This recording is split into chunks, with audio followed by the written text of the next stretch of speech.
우리 다 함께 사도신경으로 우리의 신앙을 고백드리시면서 8월 22일 금요일 아침 예배를 우리 하나님 앞에 올려드립니다. 나는 전능하신 아버지 하나님 천지의 창조주를 믿습니다. 나는 그의 유일하신 아들 우리 주 예수 그리스도를 믿습니다. 그는 성령으로 잉태되어 동정녀 마리아에게서 나시고 본디오 빌라도에게 고난을 받아 십자가에 못 박혀 죽으시고 장사된 지 사흘 만에 죽은 자 가운데서 다시 살아나셨으며 하늘에 오르시어 전능하신 아버지 하나님 우편에 앉아 계시다가 거기로부터 살아있는 자와 죽은 자를 심판하러 오십니다. 나는 성령을 믿으며 거룩한 공교회와 성도의 교제와 죄를 용서받는 것과 몸의 부활과 영생을 믿습니다. 아멘. 우리 찬송 264장 함께 찬양 드리겠습니다.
주께 영광 돌려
오늘 함께 보실 하나님의 말씀은 에스겔 21장 9절로 11절 말씀입니다.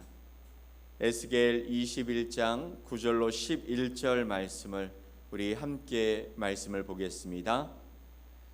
인자야, 너는 예언하여 여호와의 말씀을 이같이 말하라. 칼이여 날카롭고도 빛나도다. 그 칼이 날카로움은 죽임을 위함이요 빛남은 번개같이 되기 위함이니 우리가 즐거워하겠느냐. 내 아들의 규가 모든 나무를 업신 여기는도다. 그 칼을 손에 잡아 쓸만하도록 빛나게 하되 죽이는 자의 손에 넘기기 위하여 날카롭고도 빛나게 하였도다 하셨다 하라. 아멘. 오늘 말씀을 통해 칼을 보라, 십자가를 보라 라는 제목으로 여러분과 하나님의 말씀을 함께 나누겠습니다. 사랑하는 여러분, 오늘 우리가 함께 읽은 에스겔서 21장 9절로 11절 말씀은 하나님의 그 진노의 부분을 보여주고 있습니다. 21장 전체를 보면 마음이 참 무겁습니다. 또 두렵습니다.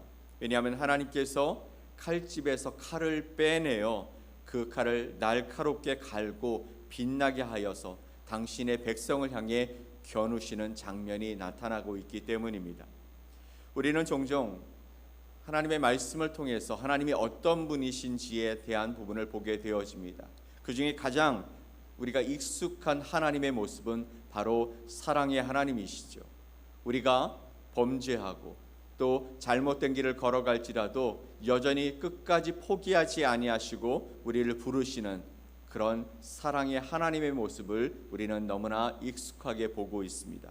그런데 오늘 에스겔서 21장의 하나님의 모습을 보면 엄중하고 또 공의의 얼굴을 우리에게 보이시는 모습을 보여주십니다. 또한 앞에서도 얘기했지만 칼집에서 칼을 빼내어 그 칼을 그의 백성을 향해 겨누신다라는 것이죠.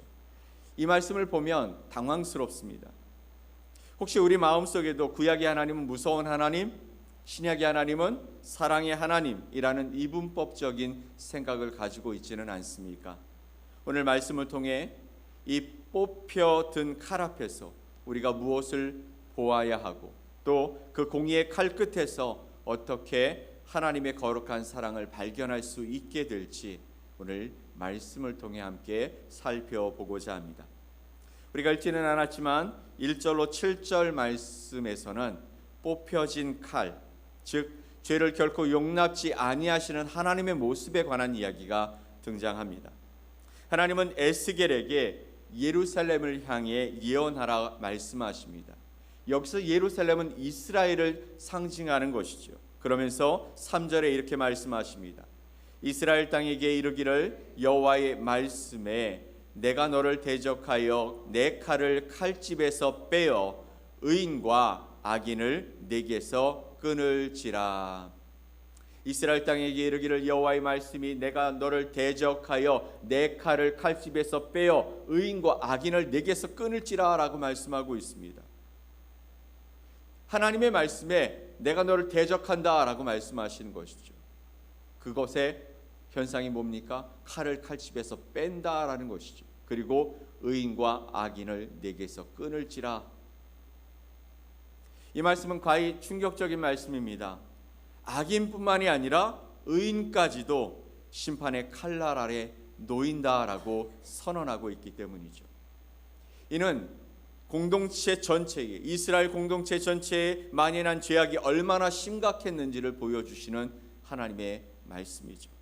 하나님의 심판은 개인의 경계를 넘어서 죄로 오염된 공동체 전체를 향하고 있다라고 말씀하시는 것입니다. 사랑하는 여러분, 이것이 바로 하나님의 거룩하심의 모습입니다. 하나님은 죄와 함께 거하실 수 없는 분이십니다. 우리가 아무리 나는 이만하면 괜찮다라고 스스로를 위로한다고 할지라도 거룩하신 하나님 앞에서 한낱 티끌 같은 죄 하나도 용납되지 않는다라는 것이죠. 하나님의 공의는 그래서 타협이 없습니다.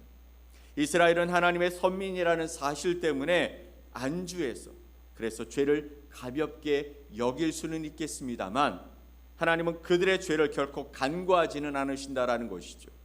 우리가 하나님께 선택받은 민족이다. 다른 민족들은 전부 하나님이 심판하실 백성이고 우리를 구원하실 백성이라고 그렇게 자부하고 있었던 그들이지만 하나님은 그들에게 너희의 죄가 심판의 대상이 된다라고 말씀하고 있는 것입니다. 그러면 오늘 저와 여러분은 어떻겠습니까? 마찬가지겠죠.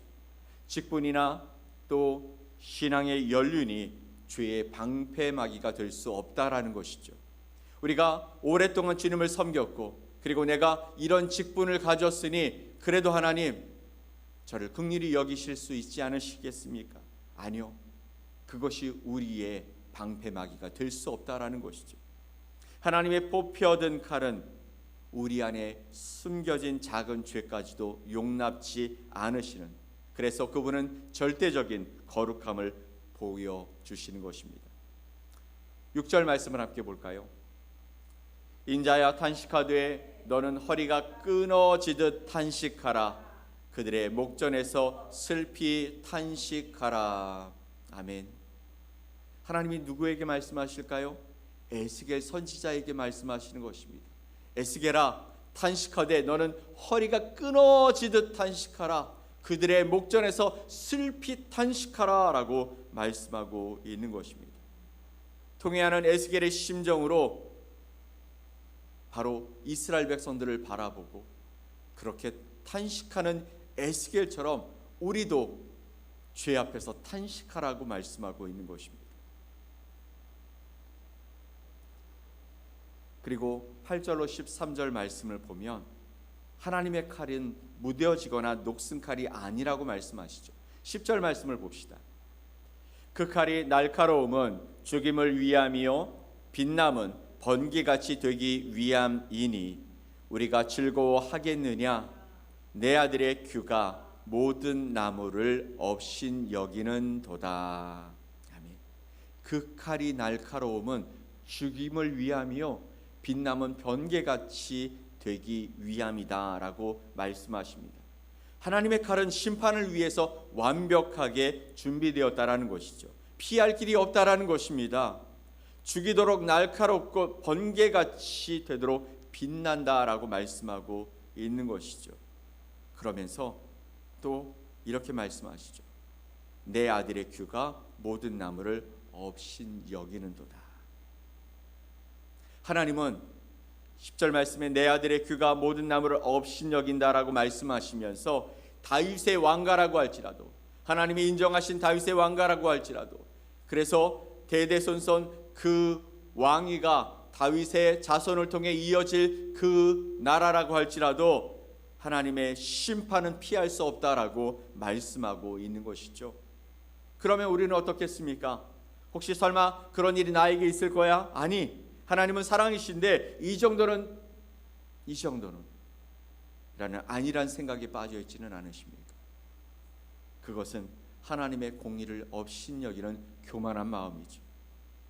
여러분, 우리가 잘 아는 로마서 6장 23절의 말씀을 보면 이렇게 말씀하십니다. 죄의 삭은 사망이요 하나님의 은사는 그리스도 예수 우리 주 안에 있는 영생이니라. 죄의 삭이 뭐라고요? 사망이라고요. 죄의 삭은 사망입니다. 죄의 결과는 사망인 것이죠. 이 진리는 구약과 신약을 관통하는 불변하는 진리인 것입니다. 빛나게 갈린 칼은 우리에게 죄의 결과가 얼마나 참혹한지 확실하게 우리에게 말씀해 주시는 것이죠. 이 심판의 필연성 앞에서 우리는 영적 잠에서 깨어나 근신하여 두려움 앞에 하나님 앞에 서야 하는 줄 믿습니다. 그렇다면 이 무서운 심판의 칼은 어디를 향할까요? 먼저는 이스라엘 백성들을 향했습니다. 그리고 바로 저와 여러분을 향해 들려지는 것이죠. 그런데 최종적으로 그 날카롭고 빛나는 공의의 칼날을 온몸으로 받으신 분이 계시죠. 바로 우리 주 예수 그리스도이십니다. 십자가는 인류 역사상 가장 끔찍한 저주가 실현된 자리이죠. 동시에 하나님의 공의가 가장 완벽하게 성취된 자리이기도 합니다. 하나님은 죄를 미워하시기 때문에 반드시 심판하셔야 했고 우리를 사랑하시기에 반드시 구원하셔야 하셨습니다. 이 두 가지를 동시에 만족시키는 유일한 길이 바로 당신의 아들 예수 그리스도를 십자가에 내어주는 것이었습니다. 하나님의 진노의 칼이 십자가 위에 예수님에게 꽂힌 것입니다. 그분이 우리의 죄 때문에 의인과 악인의 구별 없이 받아야 할 그 심판을 대신 받으셨던 것이죠. 사랑하는 여러분, 오늘 우리는 에스겔의 칼을 통해서 십자가를 보아야 한다라는 것이죠. 하나님의 무서운 공의의 칼을 볼 때 우리는 죄를 가볍게 여겼던 우리의 어리석음을 회개해야 하는 것입니다. 그리고 그 칼이 나를 향하지 않고 예수 그리스도를 향했음을 깨달을 때 우리는 비로소 측량할 수 없는 하나님의 놀라운 그 사랑을 생각하며 감격해야 한다라는 것입니다. 여러분, 값싼 은혜에 안주하지 마십시오. 죄를 따지지 않고 무조건 사랑하시는 하나님은 어디에도 계시지 않으십니다. 하나님은 죄를 따지십니다.